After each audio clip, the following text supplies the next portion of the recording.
नमस्कार, मैं वसंत रावल ज्योतिष विद्या ज्ञान चैनल के अंदर आज मैं आपको बताने आया हूं मकर लग्न की कुंडली के अंदर वैवाहिक सुख कैसे देखा जाता है।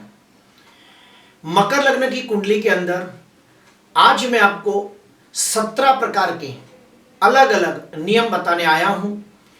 इन नियमों के आधार पर हम लोग ये सुनिश्चित करते हैं कि व्यक्ति को वैवाहिक सुख अच्छा प्राप्त होगा या नहीं होगा। तो आइए शुरू करते हैं।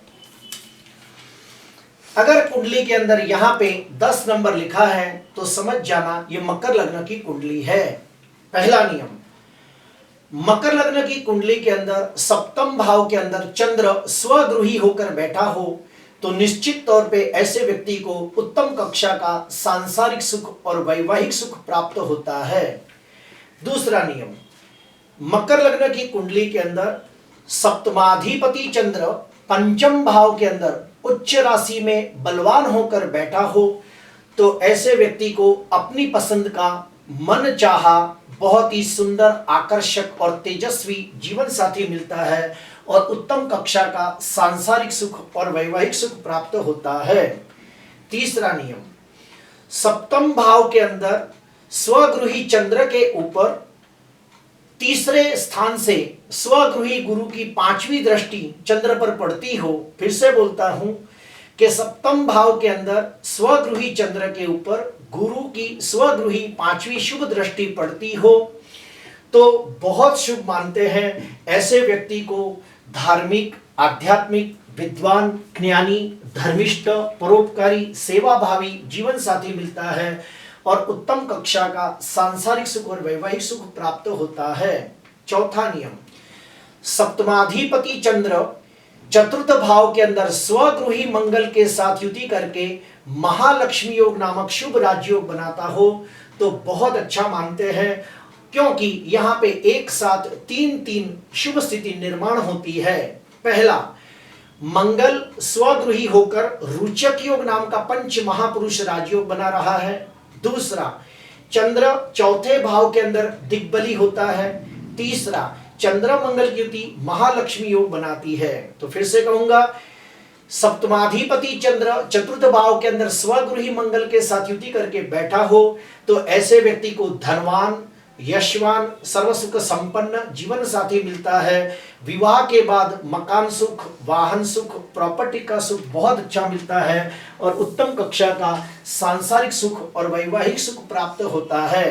पांचवा नियम, सप्तमाधिपति चंद्र उच्चिका होकर स्वगृही शुक्र के साथ युति करके बैठा हो तो ऐसे व्यक्ति को सुंदर, आकर्षक, तेजस्वी, प्रभावशाली, अपनी पसंद का मन चाहा जीवन साथी मिलता है और उत्तम कक्षा का सांसारिक सुख और वैवाहिक सुख प्राप्त होता है। छठवां नियम, सप्तम भाव के अंदर चंद्र स्वगृही होकर उच्च के गुरु के साथ गज केसरी योग नामक राजयोग बनाता हो तो बहुत अच्छा मानते हैं और यहाँ पे गुरु उच्च का होकर हंस योग नाम का राजयोग भी बनाता है।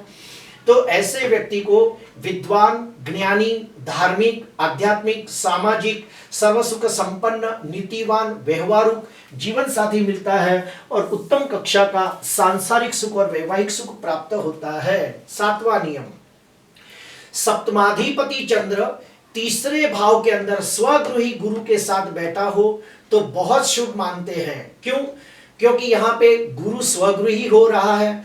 दूसरा, गुरु अपनी शुभ 5वीं दृष्टि सप्तम भाव पर डाल रहा है और चंद्र गुरु साथ में गजकेसरी योग भी बनाते हैं।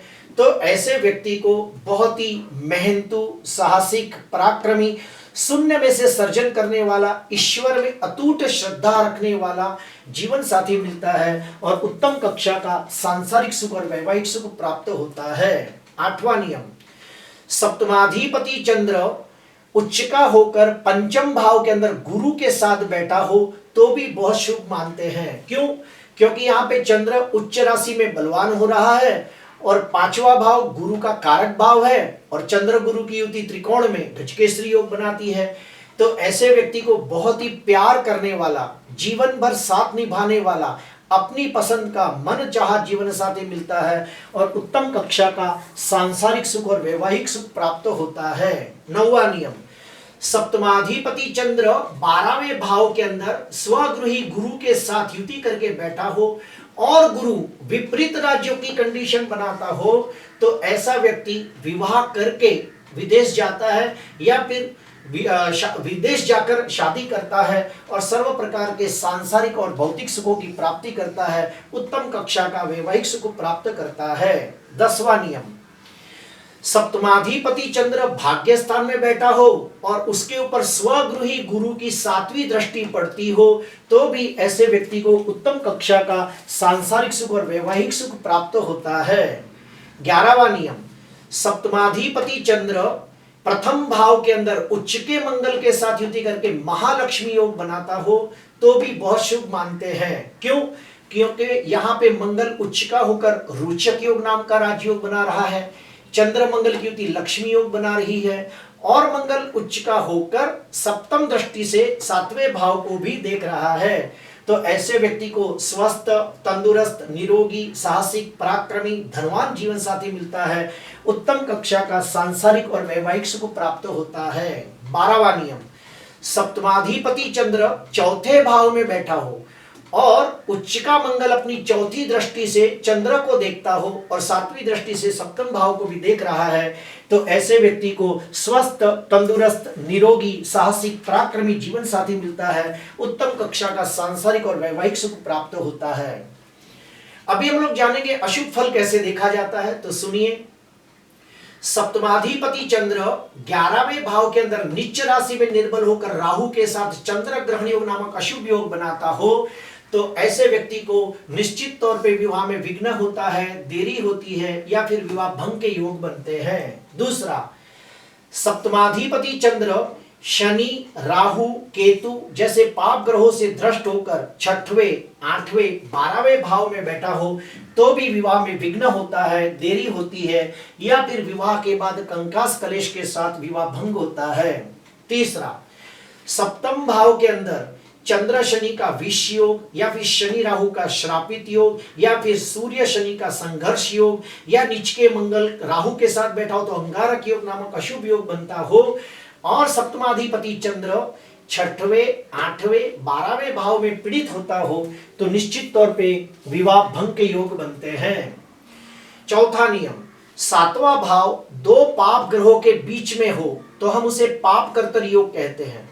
तो सप्तम भाव पाप कर्तर योग में हो और सप्तमाधिपति चंद्र भी कहीं भी पाप कर्तर योग में पीड़ित होता हो तो भी विवाह में विघ्न होता है। आखिरी, सप्तमाधिपति चंद्र मृत अवस्था में हो या फिर नवमांश में नीच का हो, षडबल में बलहीन हो, पाप ग्रहों से भ्रष्ट या पाप ग्रहों से पीड़ित होकर 6वें, 8वें, 12वें भाव में बैठा हो तो भी विवाह में विघ्न या देरी होती है या विवाह भंग हो जाता है। अगर मान लो हमें पता चल जाता है कि विवाह में विघ्न है तो हम क्या उपाय बताते हैं। अगर कोई लड़का हो तो हम कहते हैं कि इस लड़के की पहली शादी अर्क विवाह करके पहली शादी को टाल दिया जाए और फिर कुंडली मिलाप करके दूसरा विवाह किया जाए।